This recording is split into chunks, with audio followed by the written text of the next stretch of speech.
Good morning, everyone. Thanks for attending the October KRT board meeting. Appreciate everybody being here. It looks like we might have a short agenda. We'll see. We'll start out with a roll call to make sure who's here and that we have a quorum, and who's online. So representing Kanawha County Commission, I have President Todd Goldman, I have Valerie Gaynor, Jay Snodgrass, and Michael Farmer present in person. For the City of Charleston, I have Mr. Tolliver and Heidi Adams here in person. I have Mark Doughty here from the town of Bell, and I have David White here from Montgomery, and Gene Arthur is joining us virtually. Travis, do we have anyone else? And the unknown number, but good news. Anyone again on 755-0702? Is that Larry or? Hey, Paul, I'm sorry. Oh, hey, Mr. Mayor. Thank you, sir. Hi, Okay, appreciate everybody being here. The first item on the agenda is the minutes from September 21st. Those were sent out electronically and also hard copies for those that received them. There was one minor modification that was made that's in the current minutes that was incorrect in the minutes that were sent out, and that was the division between fixed income and equities that was in the financial part of that. That's been corrected. Jessica and Kelsey took care of that. So that's the only revision that was made. Are there any other comments or revisions in regards to the minutes? I'll make motion to approve. Second. Okay, motion by Snodgrass to approve the minutes and seconded. Is there any further discussion? All those in favor signify by saying aye. Aye. Aye. Are there any opposed? Aye. Motion carries. Next, we'll move right along. Jessica. Yes, good morning. So your packets will include schedules 1 through 3. There are the financials for the fiscal year so far. I just wanted to give you some highlights to kind of demystify all the numbers. Excuse me. In September, our operating expenses exceeded our operating revenues by $1.1 million. However, year-to-date, our operating revenues are up $188,000 over this time last year, and $63,000 more than we budgeted for. So that's good news. Notable changes over last year are an increase of $79,000 in passenger fares and $125,000 in investment income on the reserve account. Our operating expenses are up $350,000 over this time last year. However, that was budgeted for because we knew there were going to be some increases, and we are still under the budget by $207,000 this fiscal year to date. Excuse me.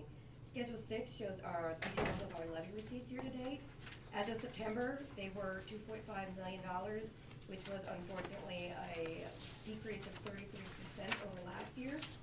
Excuse me. But the good news is that we've already received October's distributions. Your report shows that we've received $1.5 million, but since then we received another $728,000, which puts us at $4.8 million year to date, which is a 5% increase over last year's $4.5 million. Does anybody have any questions for about those? You went through that pretty quick on Yes. on the levy receipts. Yes. So the money that you're saying that puts us at 5% above last year Yes. is in October? It's in October, and there's only 1.5 on this report that went out, but since then, earlier this week, received another $727,000, so that bumps us up. Will there be any more in October? No, I don't believe so. If there are, there'll be little ones, but I believe we've received the bulk of October's. So right now, we should be at a 5% increase over 2023. Correct. Okay. Which is a whole lot better than September's 33% down. Well, I mean, those numbers would make you think that you need to make a phone call. Yeah, it looked ugly, but Okay. it rebounded. Okay. Anybody have any questions for Jessica? If not, those financial statements will be attached for the meeting minutes for future reference, and we'll move right along to item 5. We do not have any invoices in excess of $5,000. Okay, and then 6, looks like Kurt's up. Thank you. To the board, we had one insurance claim in the month of September. It's kind of an odd one. We hit a ceiling on one of the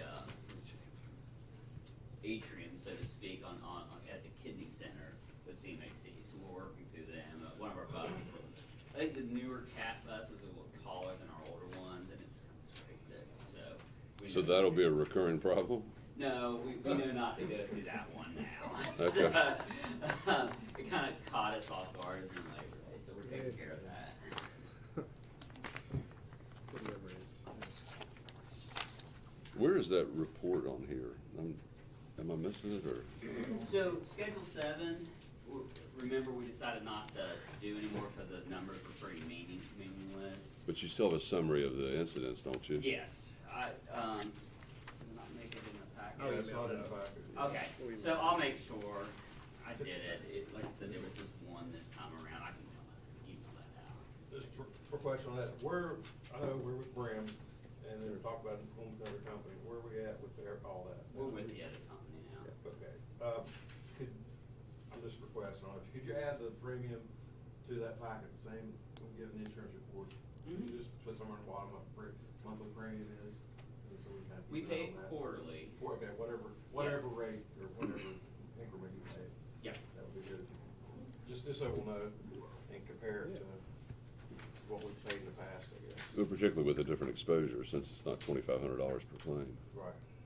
So just gotta keep an eye on that. Good. And it blends between insurance and finance, but where do we stand on the insurance fund? Has that been folded into something else? The Yes, self-insurance fund? Yes, that is getting folded into our operating account, and we're gonna leave the reserve account separate. Okay, and so it's been completed? Mm-hmm. Okay. It looks like somebody else joined, or they just Bobby, flipped the screen? Bobby Spry joined us electronically. Okay.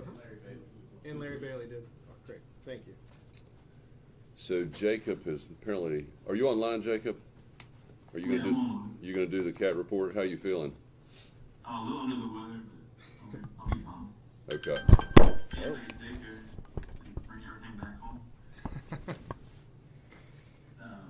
no, there's not much difference here, from previous months in the CAT report. It's been pretty consistent, the number of trips we're doing each month. And then down the bottom right, the store receipts, it's pretty consistent, past months as well, 71,000 there. I think I jinxed, ourselves last month, I said we were fully hired. After that comment, we had a couple of drivers leave. So we're back on the hiring block again. Are you getting applicants? Yes, the new, I don't know if y'all have heard the radio ads about us hiring, but we had a lot of interest from those ads. So there's a lot of applicants to look through. And so when will you have a class of drivers ready to be trained? So we're finishing rolling up here the next 2-3 weeks, so then hopefully in the next month we'll have another one. The drivers we lost, was that just their attrition, retirement, or just quit? Attrition. Yeah, they found other jobs and, left us. So they won't be drawing retirement?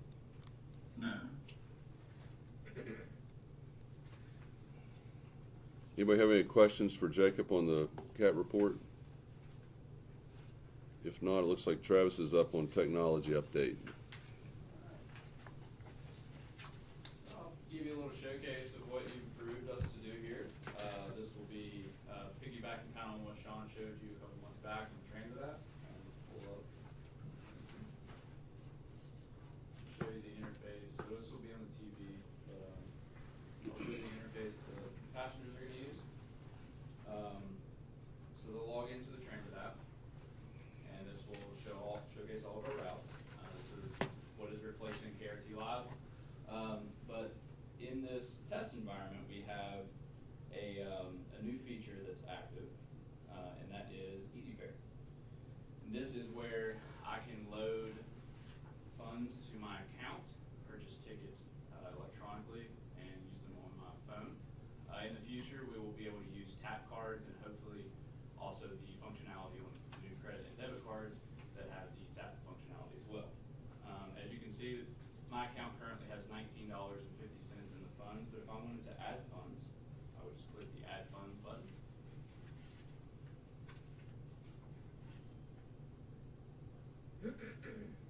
And it has has some preloaded amounts that you can select here, or a custom amount. I'm just gonna go ahead and select $20. And I have a fake card here, let's save, and I'm gonna place my order.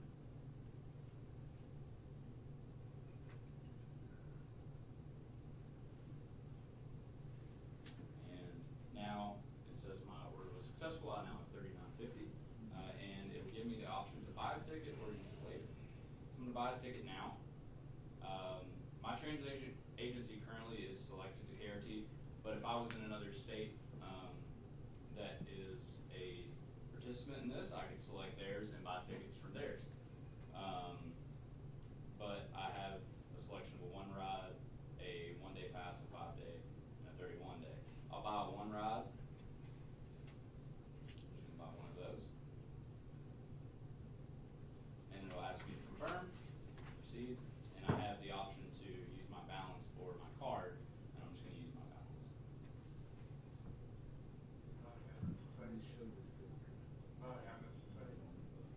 Yeah, I'm gonna show you how it's used after I purchase it. And so after I purchase it, I have the option to activate it. So I need to activate this ticket in order to use it. It'll take me to the screen. I'm gonna activate the ticket. Now, if I didn't activate this, I could get a full refund. But since now it is active, I cannot get a refund for it. But as you see, I now have a QR code that's available there, and that's always moving. So you can't really take a screenshot of it and use it on this validator. And also, if we used visual validation, you would see the numbers going back and forth. So I'm going to move to this JRV. This is Pretty this cool. unit here. I've seen that before. It is on all the Moving buses. QR. And they will also be on cat vans in the future, paratransit, excuse me. And you will just take this QR code, put it to the scanner, and it'll say not valid. We promise it worked. We tried it, yeah. So I'm gonna try 1 day pass, see if that works. Jeez, But now you know what happens if it doesn't work. in one job. Now they're all not valid. This would actually give you a green screen that would say valid. It would take it, and then that, if it's a 1-day pass, it will not have pass back. So if I put that to this and it registers it, says valid, I couldn't give my phone to someone behind me. It would actually give you that not valid, which is all it's giving me right now. So you'll hear that noise, and that'll give the driver some notification of what's going on. It'll just have this nice just beep if it works. The single rod, as soon as I scan this, it's consumed. I can't use that again. It'll just give you that not valid message. And in my tickets here, you can see in my wallet, I have this activated. See how the red bars? That means those tickets are activated. And all I have to do is hit show, and that'll pull up the QR codes that I can then scan. And in my wallet, I have 3, has the icon to the left, showing how many tickets I have of that one. So that 1-day pass, I have 3. Now I can activate these as soon as I want to, and I have to in order to use them. I think it's within 15 minutes, which is configurable, that I could get a full refund after purchase in case I accidentally did it or I didn't need it. Is all this live right now? This is not live currently. We should be going into a pilot in November. So then that will allow the passengers that have the app to use it. Yeah, they've been installed. These are on all the buses currently, correct, Travis? So except for a few. Good 500s. And then we'll be starting on the paratransit soon. So yeah, if you've gotten on a bus recently or later today, if you walk past one, you'll see this validator on the buses. They're mounted like this, and then on the 500s they'll be vertical. And then the paratransit also. Yeah, and again, this goes back to the concept of making it as easy as possible for our passengers to ride. Historically, if you didn't have paper cash or coins, you couldn't get on our bus, and this is going to entirely change that for us, hopefully opening up a new population of people who will be able to ride the bus. And also our partnerships we have with different entities where maybe they want to purchase a whole bunch of different passes, et cetera, or we set up something like we do with West Virginia State or UC, et cetera. Eventually down the road, we can integrate this system to let them have a better control of the passes that they give out to their clients also. What was the name of the app again? That's going to be named the Transit app. That app is currently active. Our service just is not on it yet. I was interested in the dynamic of other cities are using this. Yeah. Easy way to transfer and say, hey, I've done this in this city. Yeah. Let's pop on there. Like that. Do we know of any other major cities or cities comparable to our Even size? I mean, major cities, Columbus uses it, Coda uses it. We've several different partner agencies. We're in a group, NeoRide, which is a kind of conglomerate of like-sized public transit entities, and this is where this discussion started. Was based on that, but it is really neat because it uses the phone's location and GPS. So if you drive up to Columbus today and open up the transit app, it's going to assume that you're buying tickets for Coda up there, and then if you come back home, it's going to do it for here. So the idea was to hop on an app that is more universal, as opposed to our own native app that you're kind of locked in, and people don't want 32 apps on their phone just to buy bus tickets. Can that QR pop over to Apple Wallet and still have the dynamics to it, or is that? Not currently. Okay. That is a feature they've talked about, and that would be really nice. Yeah, because with Apple Wallet, usually, like if it will detect that you're at a bus stop and pull it right up on your home screen, just to save some time fumbling through phones. Yep. So this only works with a credit card, this not PayPal or anything like that? So, yeah, currently you have to have a card associated with your account. Okay. So it's either a debit or credit card. And, well, like I said, I didn't have this right now, but we'll have a tap card, in case you wanted to just buy one cash and you didn't want an account. You would have that card, and that would be your account. That would be what you have to have. The only thing is, if you lost that card and you didn't have an account, those funds, we couldn't get those back. It's just like a pass now. If you dropped your passes somewhere, we can't prove that you had it. Yeah, so you'd be able to keep like a KRT card, kind of a Kroger card in your wallet and pull it out and load it up on our machines, et cetera. That way, every time you go ride, you can do it that way also. So what's going to be the promotion and outreach to the consumer? Yeah, I mean, there's going to be a campaign because obviously we want to do this right and we want to make sure that we update people. NeoRide, the entity that we've kind of gone into with this, they have marketing materials that they've worked with. Masabi's the company that has the actual machines and the software. They have marketing materials that they will then customize to the KRTs. So this isn't their first rodeo as far as promoting this product from start to finish. So they will customize those marketing materials with the KRT flair, which we will then roll out to our passengers. And we'll do that through social media. We'll do that through at the city center, up on the screens, et cetera, talking to the news. Are we training the drivers? Yes, I mean, drivers will be. Because right that's the now, yes. front line Yeah, of exactly. And for drivers, I mean, I don't want to speak for Brett, but you know, if people use this system, it can really expedite the loading process on the bus.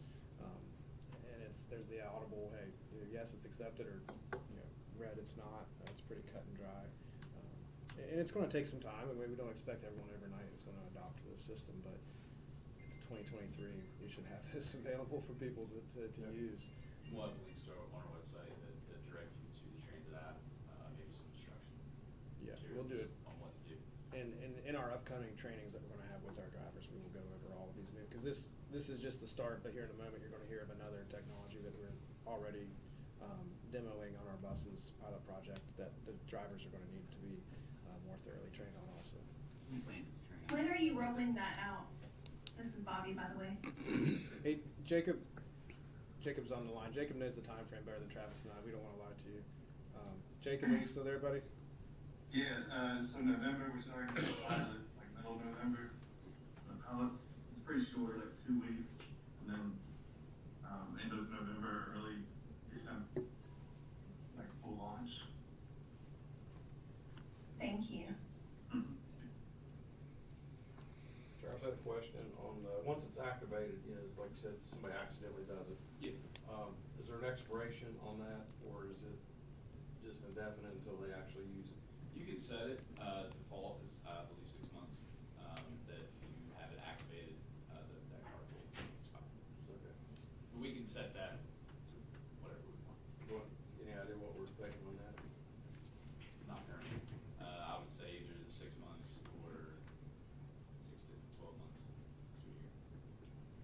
Is that the first dynamic QR you've seen? I've never even seen that before. That's pretty fascinating. I've seen a few of them, but this is fast. the one This is like first every- one I've ever used. It's really cool. I mean, I don't know how Seat Geeks and people like that haven't gone to this already. It's really good for like visual validation, so people can get screenshotted. Right. It would probably be used for like concert tickets. Oh, totally. Let's switch a little bit, Travis, and start talking about Equans, our ABL GPS system. Can you give it an overview of that? He's got some photos I know of. We go to the first one. Yep. I'll start talking about it, and Travis will fill in the gaps of the tech side, and Jacob can jump in also if you're still on the line. What you're seeing here, so Equans is our AVL GPS system. You think this is the brains of the bus as far as where are our buses located, and so it's not just that GPS system of, okay, it's neat to know where they are, but you think that controls so much and gives us so much data as far as speeds, location, times, schedule maintenance, letting our dispatch know where the drivers are, letting our garage know where our buses are located on the yard, which is something historically we did not do really well. And this first picture is really neat. This is just all of our buses are being installed these infotainment screens. So on that particular picture, you just see KRT's logo there. But I think, Travis, if you go to the next one, we're going to be able to use those infotainment screens to show whether it's route ladders such as this one. We can sell ad space on there. We can give updates to passengers of, hey, services changes happening because of this holiday or that holiday, or you name it. We can customize these screens, which is something historically we weren't able to do at all. We would literally just print off a piece of paper and put it up behind the drivers on the wall there and hope that the passengers saw this. So our level of communication with our passengers is going to go up tremendously, as well as the amount of information they're going to have in front of them to understand how to ride our system. That's what's important to us, is how do we make it as easy as possible. The next photo you'll see there, these are the actual tablets that have been installed on, how many vehicles are they on now, Travis? 12 vehicles, yeah. So we've had the team from Equans in the last 3 weeks, 2 or 3 weeks, and they've been installing these. And we're kind of doing a soft launch there, pilot. They're out on the buses that are out on the road. We're getting feedback from our drivers and trying to iron out any potential issues before they go live in all the buses. And we've had some of them pop up, and our drivers have been great at letting us know. And we've been able to quickly respond to that and fix those situations. But the information available to our drivers is much more, it's at their fingertips, as opposed to the prior route match system that had issues even logging in consistently. This is going to be much more consistent and easier to use. Brett, have you used? I've had one. Okay. I actually emailed Jake because I had some issues with it on the signs, and some of the stops that we no longer stop at, they still pop up on there saying that we stop there and we don't. So Sure. Yes. Clean up. there's been some bugs with it that hopefully's been ironed out. Yeah. Yeah, because it's running off of those old GTFS feeds, but that we were aware that we need to clean up, and that's part of the process. You have to clean up the data. It's only going to represent what you put into the system. That's garbage in, garbage out, and we are cleaning that up behind the scenes. But overall, though, the tablets much more user friendly, and we're really excited about what it allows us to do. And Travis, more features than what I even discussed. So on this interface for the driver, you'll see the line, the green line that shows their routes. If there was a detour, it would show on their tablet. So instead of just right now, we say on the radio, your detour is turn left here, turn right here, turn left here, back to regular route. Very confusing. This way, they'll have a visual of where they need to turn now, instead of just the audible. Who creates that detour? Somebody here, like a person, or Waze, or something like that? So dispatch can draw it. You would just draw it with your mouse, and it will take into account one-way streets and things like that, and help Yeah, dispatch has an interface in front of them on their PCs that allow them to do messages out to drivers. It allows them to do those detours. And again, you think in a world where 3 hours after you've been told there's a detour, you've got to keep that in your head of, I'm doing this and this and this. And sometimes those things change. Right now with Kanawha City and some of the different work going on, depending on the hour, there's different detours, there's different adjustments we have to do. This system will allow that to be, a driver will be able to trust, hey, whatever's on my screen, that's where I'm driving. Another good thing, especially with dispatchers, so if someone hits the emergency button, right, call 911, it will alert dispatch, because I was down there when, I guess, someone was hitting some buttons in the garage, and it alerted them immediately. Yeah. Emergency's on. And where they are, I guess. And where they are, exactly where, it was right here in the lot, they knew it was flashing, the bus number was flashing, so they knew exactly where it is at all times. And the other neat thing to tie this together with what you just saw on that transit app where Travis purchased those tickets, think of that transit app as kind of the base for all things KRT as far as purchasing tickets, as far as, but the second component, how it ties into this system, is that when you're in that transit app, this AVL GPS system will show you where all the buses are in our system. That's what's going to give us the real-time routes. We had that, the KRT Live is what we used to call it, and when it worked, it was great, and when it didn't work, it wasn't great. And that's why we, a few months ago, pulled it down, because we were afraid we were providing inconsistent information to people who rely on this. Hey, I need to know when the bus is going to be here. I don't need to know when the schedule is. I want to know when it's actually going to be here. This system will be able to tell us, hey, the bus is 5 minutes late, it's 10 minutes late, it's canceled today, etc. It'll give that information to the drivers through the transit, or sorry, to the passengers through the transit app. It'll also feed those, if you've been down to the city center, we've got those connect point signs that right now just show the schedules. Whether they're accurate or not, that it depends on the day. This will actually feed to them and give them real-time information. So if it says, hey, the Montgomery bus is coming in 5 minutes, then it's actually going to be there in 5 minutes. They don't even work down there now. Yeah, they don't They're work right just now. Yeah, we turned them off right now. Yep. Yeah, we turned them off because the information that we were giving out, I would rather show passengers nothing than show them false information and make them be late to work or school or something else. Part of that was updating the GTFS feed that Sean talked about earlier. Even our schedule that we had was incorrect. So even if you were looking at the scheduled time on the signs, it was still wrong. Yep. And to Sean's point about the inconsistency of route match, part of that had to do with the hardware that they used. It was very consumer grade. I've been really impressed with what Equance is installing on the buses. It's rugged, to say the least, and I have good faith that the hardware will function correctly. So what do the drivers do with this tablet while they're driving, if anything? I mean, is it more of their monitoring, or are they actually having to interact with it? While they're moving, they don't have to do anything. So you're just monitoring your route and timing We and just get things? in there, put our driver number in, and it loads the manifest and everything, and we don't touch it until we are off duty, and then we log out on it. So it's not a distraction? No. It's just, So if you guys are like going on West Washington Street, there's a wreck basically right in front of you, and you need a detour, does the driver have the ability to hit that button, like you're on the interstate, you pass wrecks and, Waze, other like you're on drivers? like Waze? Yes, or does it, how does that pick that up? I mean. They can call into That would all be dispatch controlled. Dispatcher would have to draw the detour for the drivers, because it's just hard-coded scheduled information. Unfortunately, there's not a good way for the drivers to hit, with X, Y, Z, like you could on Apple Maps. And that's where our eyes and ears currently are, is the drivers call into dispatch and they say, hey, there's a wreck on this road, what should I do? And then, again, currently, they make a voice command out to the drivers to give them a heads up. Mhm. This will change that where it's actually visually in front of them of, hey, this is the change that you just reported. So this is fully in use? No, again, September was the month that we're starting all these pilot projects. This is on, it's on 12 buses currently, and I know that Equance is coming back next week to install it on some more vehicles. Jacob, what's the timeline for this to actually be rolling out? It's going to take a while to get it in all the buses. Yeah, so in another 2 weeks, we should have all of our dealer buses equipped with all the equipment. It's gonna take a little longer to have the cutaways, the 500s equipped with all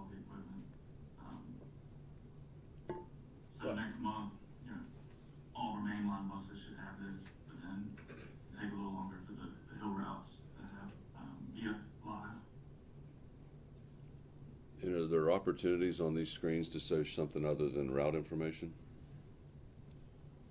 Yeah, oh, on these infotainment screens? Yes. Yes, these screens, yeah, you can add space, the route ladders, just alerts to. Well, ads is what I was primarily interested in. I mean, Yeah. things we could sell, but also there's some really, really good West Virginia promotional material out there. I guess the CVB or the Yep. state tourism has put together. Can those be loaded up and Yeah. played? Not, you don't want to hear it 10 times on a 15-mile ride, Yeah, but yeah, and we've even thought too, the opportunities for ads, as you move forward, we can definitely incorporate some of those really neat local kind of the tourism and CBD stuff, but imagine that you sell ad space where you're driving past a restaurant and it knows that you're getting near it, and so it throws up an ad for that particular place. There are a whole bunch of opportunities that, as we learn how to use this system, because again, being based on location, it's really neat what you can pop up for people. when's our contract with the advertising company that does the wraps expire? Yeah, so that's with Gateway, and I believe there's 2 more years on that contract.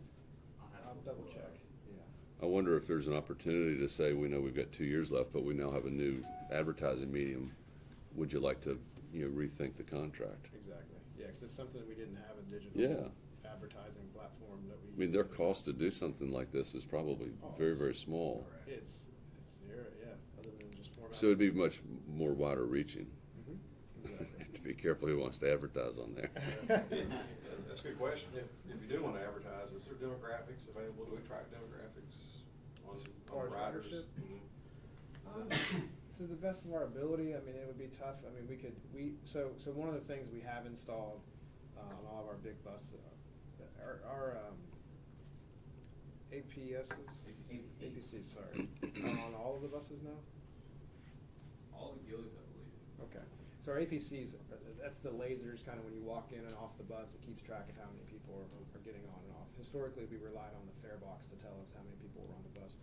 This will give us a much better, accurate representation of where people get on and off the bus, which will help us on several different things as far as understanding what stops make sense, what stops don't make sense, but it also gives us the ability through Remix and some of these different data layers that we have access to, programs to. Some of it would be making assumption on demographic information based off where people are picked up and dropped off. We don't have. We struggle with that every year when it comes to like NTD data. They want to know how many senior citizens ride the buses, and I'm like, it's really hard to do. Like, we don't have drivers keeping count of Do seniors. you get getting on the discounts to bus. senior citizens? Yes, yeah. If you're over 65, you can get a half fare card. I guess that could be tracked like that, couldn't it? Yeah, if they were to use that system, yes, we could. But it's, good question, sir. Anything else, Travis, you can think of for tech updates? Jacob, do you have anything else for the board as far as any of our programs that we're rolling out? No, everything's been covered. Okay. Yeah, that was one of those where last year when the board embraced and allowed us to go forward with some of these different softwares and technologies, they all kind of landed on September and October as far as getting them installed. So it's been hectic, but Travis, Brandon, Jacob, and his team done a fantastic job of working with these vendors to get them on the buses, and our passengers are getting excited about it. We've got several messages online from people who are excited to see them in action. Thank you. Appreciate that. That's exciting. So we'll move on to 7, which is new business. The first thing is, it's been 2 years since Sean started here. And last October, we did a review of Sean, and it was on the agenda for today. So what we'd like to do is what Sean and I talked about is, I want him to give some highlights of things that he's done. And if you have questions, we can take care of that. Ask Sean to excuse himself for a few minutes so that we can have a conversation still in public forum about Sean's work here and what we think about it, and then decide the path forward. But so I'll turn it over to Sean, and we'll kind of follow that general guideline. Sure. Well, thank you, Todd, and the board for the opportunity to go through this process. And it seems crazy to me that it's been 2 years. Sometimes it feels like I've been here for 20 years, and sometimes it feels like 2 weeks, depending on the week, I guess. Yesterday when I was talking to Todd, he said, I assume you've got a presentation to show the board of what all you've done over the past year, and I thought, oh crap. So I do have that now. Didn't have it then. do have it now. So bear with me here, and I'm gonna, if you can look to the TV here, I've got some things I really want to go over. And one thing I want to start with, a big initiative for me, has been this concept of the team at KRT. I'm not one person who's made any of these changes. The team that I have assembled, that you all see at times, whether it's at these board meetings, etc., is so talented, and I really think we've upped our game as far as what we're going to be capable of. And it's not necessarily people that I've brought in who have 10, 20 years of transportation experience. It's extremely smart people who have innovative ideas of how can we make this system better for our passengers. And touching on some things, there are 148 current employees here. I'm very proud. That's when you talk about operators, you talk about the garage, you talk about admin. If you look around the room in October of 2022, we had 0 female directors in leadership. Now 3 of our 8 directors are female, so I'm really proud of that. It's not necessarily easy to find diversity in the transit world in leadership, and we have a great team who's doing this. And again, being fully staffed on the admin side.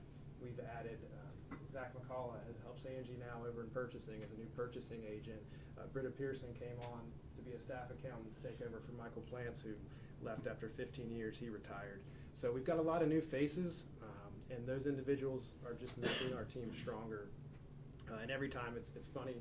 Every time Jessica and I go through something gets a hurdle in our way that we haven't experienced for the first time, she takes it apart all the way to the beginning and learns how it works. And the exciting thing for me is I know the next time that pops up, we've got it. Like, yeah, we're going to struggle. It's going to take us a few more days to get board packets out the first time, because how do you do these reports? Well, hey, it's the first time in 15 years that Scott Menifee wasn't doing them. The neat thing is I've watched the growth of this team, especially in finance. It's brand new. And by putting the right people into those roles, that's what's making us look good. And that's what's going to make us look even better in the future. Last thing there, the new labor contract. I was really happy that we were able to work that out. I think it's labor friendly. I think when I talk about the team at KRT, I would be remiss not to mention the representatives from ATU and from the union. They come up with great ideas. Historically, they're always going to tell us if we slip on something, and that's great. That keeps us clean. That fixes us when we have administrative issues. If they see safety issues, if they see ideas, they're the ones out on the road. They're the ones in the garage, and we appreciate that relationship because they make us better. This here, our mission, we say we provide reliable, consistent, convenient public transportation in Kanawha County. I think we do that 3 different ways. We try to go the extra mile. So people think of us, hey, we drive buses, and we definitely do that. But we also show up when it comes to public service. When I started here, I said I want all the communities who are a part of KRT to see us in their community, whether that's events, whether it's parades, whether it's, hey, we need a shuttle for this sporting event, etc. We want to be there. I think we've done a fantastic job of that. Yesterday, we put out a bid for the fuel program. So behind the scenes, where we manage that program for 100 different county agencies to help provide fuel at a diminished cost based on our administering that program. We do some quiet things, and again, this isn't me, this is us. It's what we're working on. And I think other than going the extra mile, improving efficiencies, we've embraced technologies that have helped us as far as scheduling, to cut down on the amount of sometimes drivers we need, or to arrange our routes in a fashion and our markups in a way that provides extra coverage with the same amount of drivers, which is fantastic. Doing training classes internally. Historically, if you would have asked, hey, when's the next class of drivers, we wouldn't have a good answer for that. But now we do the ELDT, the entry level of driver training, here at KRT. We've got the courses. Jamie Snodgrass is a great administrator of that program. He's extremely thorough. And when these applicants come to KRT and they go through that program, we're seeing real success in them moving forward as drivers here. So we took control of that and said, why do we have to send them out or hope that they go through a driving school when we can do it here ourselves?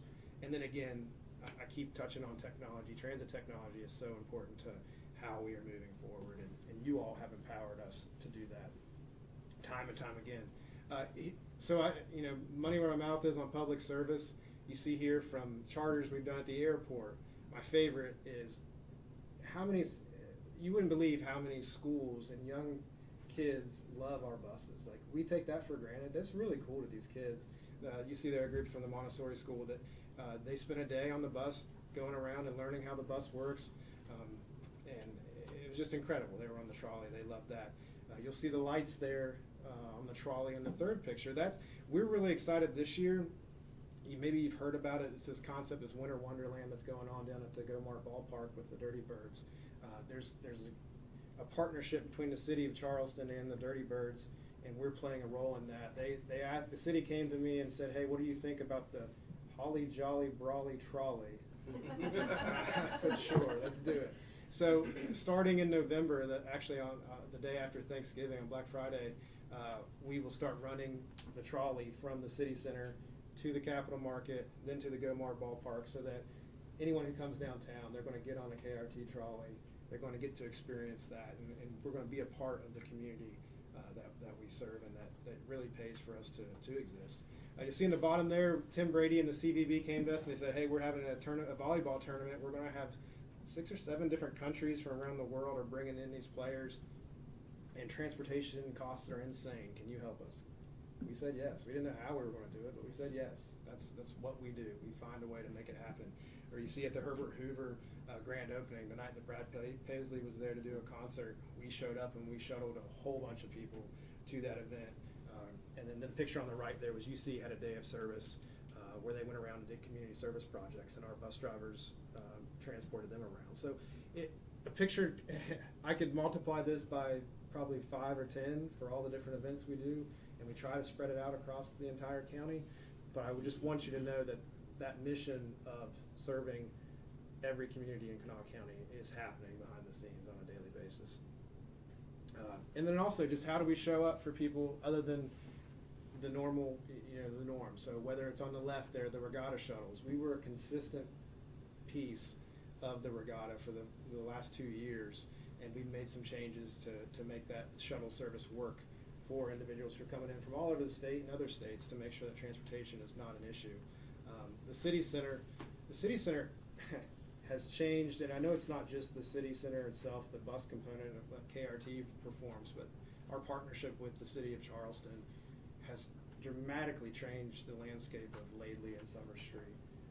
That combined with that business improvement district and the businesses that are taking off there, this is a place that you wouldn't want to walk down the street 10 years ago, 5 years ago, at night or at different times. And now, knock on wood, with our presence, with the police presence, with the businesses that are taking off, the people who are in those parks, you can go there any warm day. You've got kids running through that park. You've got them walking through Laidley, past the bus stops, etc. And I'm really proud of how we've put the people in place to have presence there. That's the thing, is it has to be people there. You have to see someone, and we've done a great job of that. The picture in the middle there, we partnered with West Virginia State University to provide student pass tickets. We've done that in the past with UC, but this year we said, why are the students at West Virginia State any different? They have places they need to go, and they're actually stuck out, in Institute, and they need ways to get to Walmart, to Target, to downtown, etc. And that program has gone extremely well. I'm not taking credit for the courtesy bus. We were doing that before, but just another way we show up when it's hot or it's cold. This afternoon or this morning at 10 o'clock, we're going to do an event with the United Way where we are unveiling a mobile grocery vehicle that we donated. We retired one of our 500s and we're giving it to the United Way. They're going to retrofit it into a mobile grocery store to take around to Clay counties and some in Boone County. It'll be in Kanawha County also, for some of these food deserts, to get groceries out to people who need them. But this courtesy bus, one thing we do behind the scenes, and maybe even some board members don't realize, when the temperature drops below a certain temperature, I get a call from Margaret O'Neill at the United Way, and she says, "Hey, I need you to come down to United Way and pick up their clients in the morning," and we take them to a food kitchen that morning. We do that. She calls me. Luckily last winter wasn't bad, but we get calls all the time from her. And we also do the same thing at the city center when it's extremely hot. We put buses out there as cooling stations for our passengers. Again, we're showing up. We're going the extra mile. At the bottom there, you see Hercules and his handler there at the airport. That shuttle that we have been providing to the airport for individuals who land at the airport and need to get to downtown hotels, that is all now managed via. That's funny to say it that way. our on-demand microtransit app. People download that app and are able to schedule from start to finish that ride. And you see in the middle there that Jan Dill's Operation Transportation. This has really taken off. This is a recent event. We partnered with Jan Dill's and her team, and they are paying for bus passes for veterans. So any a veteran can come down to the city center, or they can come down here, and they can get a pass. And Jan Dill's is going to she wants that system to work. And it's already, I believe, we're running out of tickets. We're going to give some more out here soon, because that's been so successful. And then there in the bottom right, that's just a plug too for tonight. The fourth art bus is going to be unveiled this evening at 5 o'clock down at the city center. And we're excited about that because we've been a piece of public art, whether it's through the art buses or the art shelter over there at the Lowe's in Kanawha City. I really think that we pull our weight when it comes to being involved in the arts, and I'm really proud of that as far as how we show up. Again, the new technologies, I want to thank the board. This stuff wouldn't be possible if you didn't have belief in what we are doing. Again, we have the vision, but there's so many different teams and experts who have the software, the technologies that make this happen. But by you all empowering us, we've been able to make KRT look much better. And so what's next? There's that picture of the validator on the actual bus. A lot of these pictures you saw earlier today. Over on the right, you see that's the landing screen there for KRT Plus, powered by VIA, and that's the microtransit system that we're talking about that will roll out in the next year to provide a new layer of service for Kanawha County citizens, and that's what we're excited about. And these are the things that are fun to look at, but I'd be remiss too if I didn't touch on some of the administrative things that we do behind the scenes, whether it's going through a triennial review with the FTA, which is imagine an audit times 10. And again, it was a neat process for so many of us here who were doing it for the first time. I was thankful Scott was here for that. Yes, me too. Yeah, we'll have 3 years for Jessica to get prepared for the next one. But whether it's going through that, the triennial review, which we were able to close out ahead of schedule as far as any of the issues that FTA addressed to us. Really excited about that and proud of how administratively we've done the daily functions. Next thing I'll touch on here is kind of okay, those are great. We have really neat, we're thinking of new things, we're embracing technologies, but what does it really mean? How are we doing as far as performance? That's what we do, right? We run a bus company. So our fixed route ridership has been up 5%. We're rebounding from COVID the same way everyone in the country is going through. But I am proud that our numbers from October of 22 to 23 have gone up that 5%. The important things, though, for the next two, our on-demand ridership, as far as that's what we call CAT, has gone up 17.5%. That's great for us because those are smaller vehicles, and our revenue that's generated off of them is even higher than what we get from our fixed route. I'll skip one and go to the SOAR ridership. SOAR ridership is up 75%. This is important to us because, yes, it's tough we don't want to just rely on SOAR ridership, but that ridership is reimbursed at a rate of $60. It's $60 per trip, is that right, Jacob? $60 an hour. Yeah, $60 an hour. And that number is actually, we've been selling ourselves short. Every year DHHR asks us what our operating costs are per hour, and we had been telling them $60. That's not accurate. It's more like 120 to 130. That number is going to go up even more dramatically next year when you look at this chart. But what that means, a little self-plug there, wow. Our operating revenue is up 63% over last year. So, yes, we look at realities of things like our operating expenses are up, I believe, 7%. But that was expected. We have a new labor contract. Everything costs more every year, right? That's something we talk about in our budget hearings. There's things, utilities, labor, parts, etc., that are going to go up. The thing that has to go up more dramatically than all those costs is your revenue. How do we find creative ways to make more revenue? I'm really excited that we've embraced ideas and starting. I've got a contract that we've been working back and forth with that the board allowed us to sign with Motive Care. That's going to be another revenue stream. And then as we increase our reimbursement rate for SOAR, that's going to go up. And we start talking about KRT Plus and microtransit and opening KRT up to a whole new population of potential passengers, it's going to be a big deal because that's going to help us close that gap. And then with our COA, as far as looking at what potential changes could be made to improve our service while maximizing our efficiencies, that's our goal. We want to. Jessica reminds me, anything we can do to make more revenue. If you have an idea that lowers our revenue, she's going to give you that look. You don't want that look. In general, I really am appreciative of what the board has allowed me to do, but it's not me, it's what you've allowed our team to do.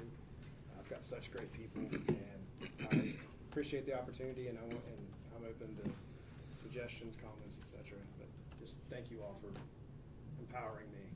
It's really appreciated. Anybody right out of the gate have questions or comments about what Sean's talked about? Where did you come from? I have a question. Oh.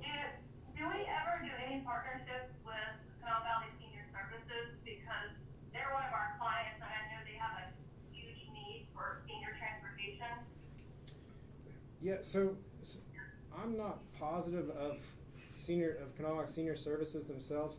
We about 3 weeks ago we had a sit-down meeting at the library, and it was it was a senior listening session where it was different providers of all different kinds of services aimed towards senior citizens.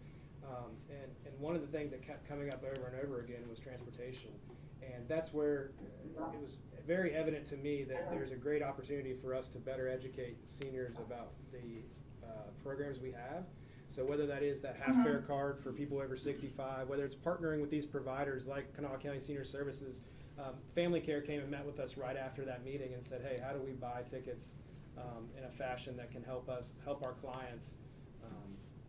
And so I think there's plenty of opportunities on the table for us to go out to those stakeholders who offer those services in the community and really push tickets on them in a way to generate revenue, but also something we've never done in the past was if you buy bulk tickets, historically KRT we've never said, hey, if you buy 1,000 tickets from us, you get them at this cost, as opposed to just we're leaving money on the table because some of these entities are not as inclined to buy the tickets from us if there's not some type of large discount. So that's something we're looking at also.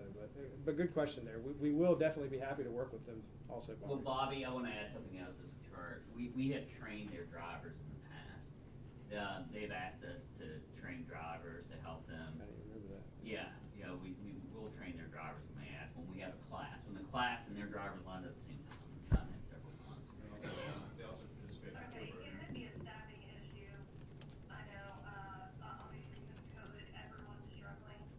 Yeah. So, that's great information. We actually have a meeting with them today, so, I'll definitely bring it up with them. Thank you. Yeah, and they also, Travis mentioned, they also participate in our fuel program. So their fuel, we manage those costs and help save them a tremendous amount of money also. Michael, sorry. So, I didn't know your background, where you came from. I know you've been here Oh, for yeah. 2 years now. Sure, yeah. I've been here for 2 years. Before I came over to KRT, I was the director of the West Virginia Aeronautics Commission. So I worked, it's under state DOT agency. Now it's the multimodal division, but we worked with FAA and with the federal entities to make sure that we received grant funding for airports all across the state. Angie worked there with me. Our purchasing director was at the Aeronautics Commission with me. I did that for about 4 years, and before that, Michael, I worked in the West Virginia Development Office as part of the business attraction team trying to bring business to the state of West Virginia. So state government, did my time for like 13 years, and now I'm here. I see it's reflected in the work you're doing now with some of the updates and everything else, so. Thank you. And I'll just throw out before we ask Sean to step out that all of us here have bosses. We've all been appointed by some person or entity, and I can tell you that when the bosses aren't calling because something's gone haywire, things are good. I don't hear from the county commission on a regular basis about things that either haven't happened or need to be done differently here. I think that's a couple of things. One, it's because of the competency of the administration that Sean has put together. And secondly, because of the communication that they have with the different entities, with the mayor's offices, with the county commission. I was up at Clendenin for a Chili Fest 2 weekends ago. I could not get away from Kay Summers because she loves Sean. So if there's nothing else we want to, just for, to make sure we have an opportunity to have as open a conversation as possible, if Sean doesn't mind stepping out for just a second. I am cognizant of 20 minutes, there's a presentation, so I don't want to stymie conversation, but we don't want to keep other people waiting. Does anybody have anything specific, anybody in the room, anybody have anything specific about Sean's performance that would weigh on our review of what he's done? I just want to say, why we have, he's been a good person to work with, and I think he's done a great job. I would like some input from you guys in the field. Is everything going good? I mean, The union pleads, we're just gonna say no comment. Some things that he's done here recently, started a birthday cake for people with the month, their birthday, took that away from us. This coming year is every Christmas we get presented as certain drivers or mechanics, whatever, if they're here a certain amount of time, they get belt buckles or plaques or something. Safety rules. Safety awards is no longer going to do that now, so that's kind of hit a nerve with a lot of people. So I can talk about the safety awards for a second. So the belt buckles that we were given were, some of them were in excess of $200 to $300. Problem is, under the Ethics Act, you can only give a public employee up to $25. Okay, so we knew that we could be in violation of the safety rules, and sure enough we were.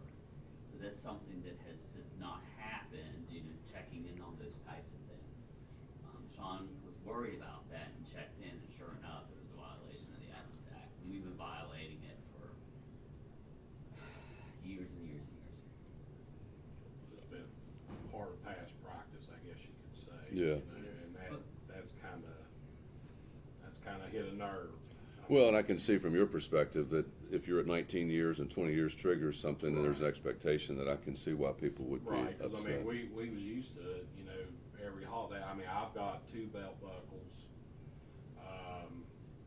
People here that's been here 25 years, they get the watch. You know, so it kind of, when said wasn't going to do it anymore, it just struck a nerve, because there's some people that's coming up on their anniversaries, Tyler, get a belt buckle or a watch or something like that. was it explained to you guys why that was changed about the ethics? Do I know? Was it explained to you guys why that it was changed? We've kind of explained to the members, but, you know, like I said, here you go back to past practice. We've done it for years. Denny, Doug, and now it's just going to be. But you heard what Kurt just told us? I heard, yeah, I know I mean, Okay. I've been, but like I said, it's just, they're not happy with it. Okay. Well, that's point well taken. I mean, I can see your perspective. And I mean, as far as birthday cake, you know, it built momentum up a little bit, morale up, you know, getting the cake, you know, and then when they stopped doing it, you know, because I hear it probably more than anybody, so. If you could, It kind of struck a nerve, you know. I understand. Maybe on that belt buckle thing, if you guys can think outside the box a little bit, and we'll try to think outside the box, have them, and see if there's an alternative that might be, you know, something that you can meet in the middle there. I mean, you can't break the law, that's. Right, I understand that. It's just, you know, like I said, I know they're transit agencies. I mean, Parkersburg, they give out cash bonuses to certain individuals that's been there, or, you know, has a good driving safety record. I think TTA does something for theirs at, you know, every Christmas. Clarksburg, I'm not sure about, but I think they do have some little something for them. But, you know. I will say, I'm not sure we'll follow suit just because others do it, if we've been told that it's improper. But it's worth noting that, I mean, that your point's well taken. Yes, ma'am. The only thing I would like to just add is, that the administration actually sought feedback from the Ethics Commission.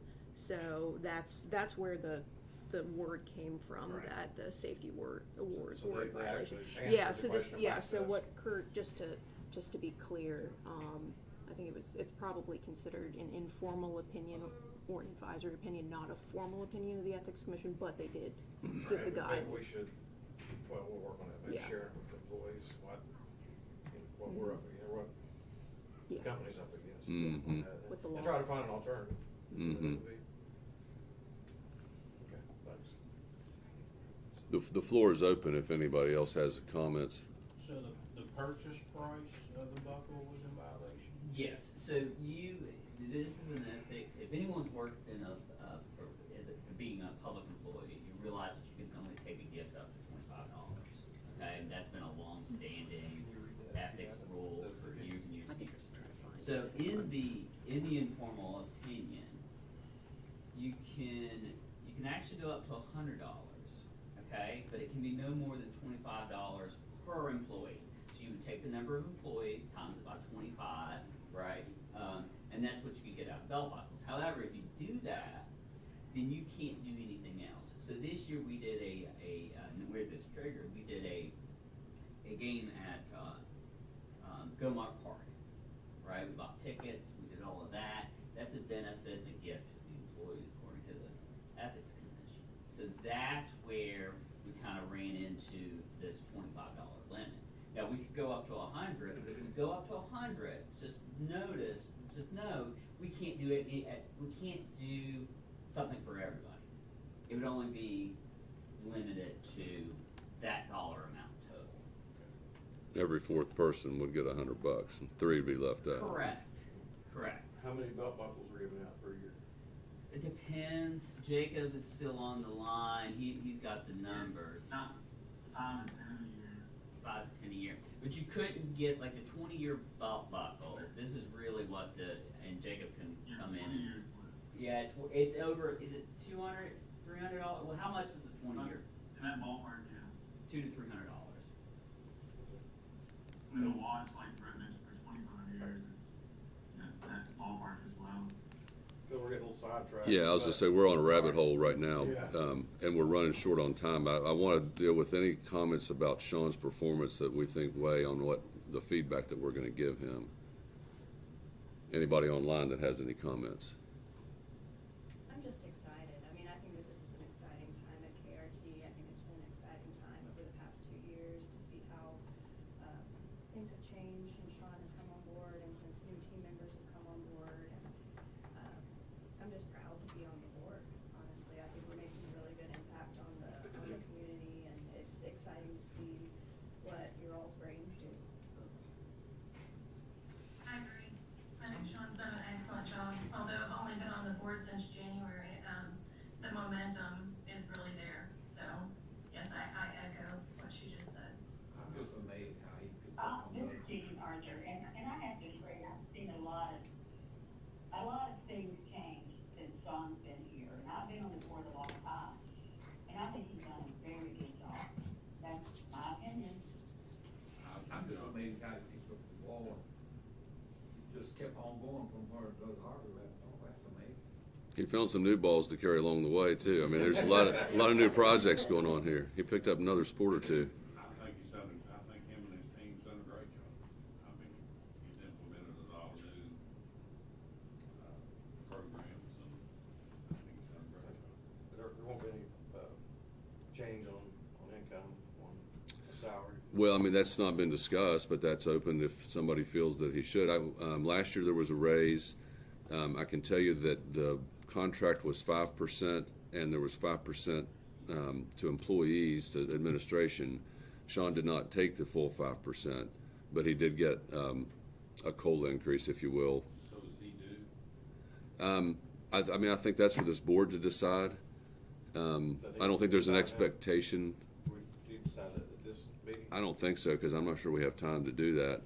Yes. But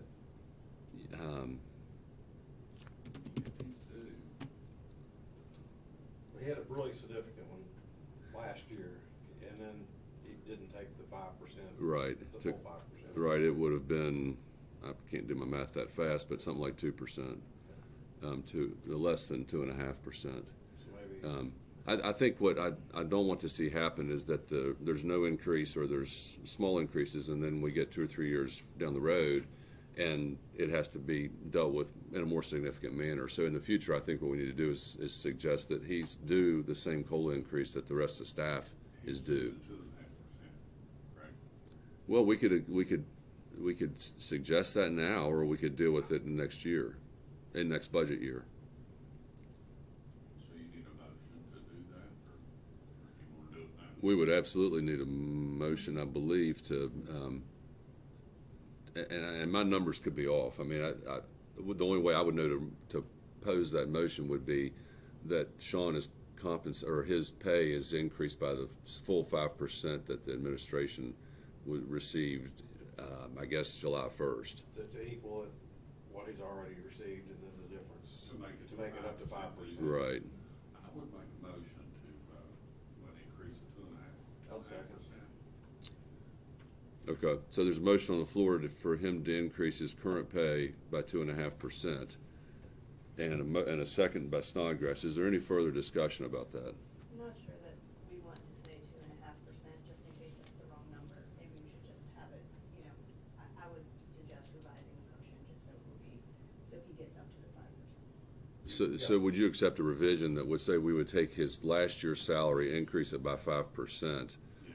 whatever that number is, Right. effective next pay period? Yes. Is there a Okay. way to also see like your point is the long-term projections of, this could be 2, 3, 4, is that good for us to kind of look at also? I know it's saying right now to get it up to where it needs to be, but also mindset of like operations, everything keeps going up. Is that something good for us to look at as where continuing to develop and grow? A lot of that's driven by the contract for the union, because they are guaranteed a certain amount, and that was just decided. Brett, you probably know those numbers. It was 5% the first year. 5, 2 point. 2.5 the second, Yeah. 2.5 the So that's kind of where that's what triggers what we kind of, It's pretty much getting him where he needs to be. yes, Because because he didn't accept the full 5%. But also during budgets, we're going to look at all that again in April and May, so that we can make sure that we're staying within our means. I mean, there's going to be a budget hole next year, I'm thinking. Any further discussion? All those in favor of the motion signify by saying aye. Aye. Any opposed? Motion carries. Can you get Sean to come back in, please? There's one last item. We're not going to be able to give Sean very much of that, boy. We only got a few. 7 minutes. Yeah. And we're keeping you here for a year. No, I'm just kidding. They're gonna go home So- next door. so- At least a year. So quickly, because I know time is crunched, there's very positive feedback. People were impressed and pleased. The union gave us some feedback about some specific issues that hopefully there's going to be some solutions that can be found to try to Sure. do the things that they're used to within the law and within our budget. And then there was a motion made for you to have received the full 5% raise that would have been effective July 1st, I suppose, based on last year's salary. So I explained to them that you took a portion of that, but not all of that, and it was the unanimous opinion of this board that you received the full amount. Thank you all. Thank you so much. You want to finish the last item and then? Yes, the That's last item is that if in 5 minutes, there's gonna be an event across the street at the garage to go over the United Way Mobile Grocery. So please, if you don't mind, if you can stick around, just go down these back stairs.